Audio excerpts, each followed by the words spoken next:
কাল ছিল বিপত্তারিণী পুজো। মা প্রত্যেক বছরের মতো এই বছরও আমাদের মামাবাড়ির শিব মন্দিরে পুজো দিতে চলে গেছিল।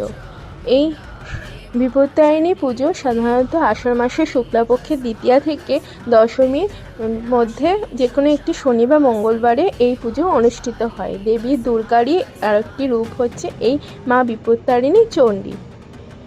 ভক্তদের বিপদ থেকে তিনি মুক্তি দেন।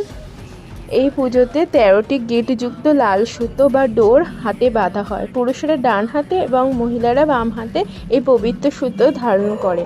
বিশ্বাস করা হয় 13টি গিঁট জীবনের 13টি বিপত্তি বা অমঙ্গল থেকে ভক্তদের আড়াল রাখে। এই পুজোতে 13 রকমের ফল এবং 13টি নৈবেদ্য অর্পণ করা হয়। এরপর মা বাড়িতে ফিরে এসে সবাইকে প্রসাদ দিয়ে দিল। এই যেখানে মিষ্টি ফল কাটা চলছে। আজ ভিডিওটি এখানেই শেষ করলাম। ভিডিওটি যদি ভালো লেগে থাকে অবশ্যই লাইক এবং